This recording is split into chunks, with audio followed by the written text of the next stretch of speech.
கண்டிப்பா போலீஸோட ஜாப் வந்து நாட் அ ஈஸி ஒர்க்ன்ற மாதிரி தான் சார் ஃபீல் பண்றேன். ஏன்னா அவங்க எந்த கட்சிகள் வந்தாலும் அவங்களுக்கு வந்து பாத்தீங்கன்னா ஃபர்ஸ்ட் கேள்வி கேட்குறது போலீஸ் டிபார்ட்மெண்ட் சரியில்லை, அதுக்கு வந்து சட்ட ஒழுங்கு சரியில்லைன்னு சொல்லிட்டு ஈஸியா சொல்லிடுவாங்க.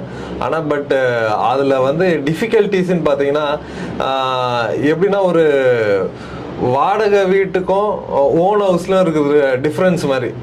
ஆட்சிகள் வரும், அரசியல் தலைவர்கள் மாறுவாங்க, ஆனா பட் வந்து போலீஸ் வந்து ஸ்டாண்டர்டா எப்பவுமே இருந்துகிட்டே இருக்கிற ஒரு டிபார்ட்மெண்ட். மக்களோட பணியில எந்த டைம் 24/7 இருந்துகிட்டு பண்ணிட்டு இருக்கிற ஒரு டிபார்ட்மெண்ட். உண்மையிலேயே அவங்களுக்கு தான் பண்டிகையும் கிடையாது. உடனே இதுக்கும் கமெண்ட் போடுவாங்க. நான் அதாவது அடுத்த எதிர் கமெண்ட்டையும் சொல்லிடுறேன், போலீஸ்ல மட்டும் லஞ்சம் வாங்கலையா எல்லாம் சொல்லிடுங்க. ஓகே, ஈஸியா சொல்லிட்டு போலாம், விமர்சனம் பண்ணிட்டு போலாம் சார். ஆனா பட் அதுல வந்து எவ்வளவு ஒரு டஃப்பான ஒர்க்ல அவங்க இருக்காங்க, ஒர்க் ரிலேட்டட் ஸ்ட்ரெஸ் இதெல்லாமே பாத்தீங்கன்னா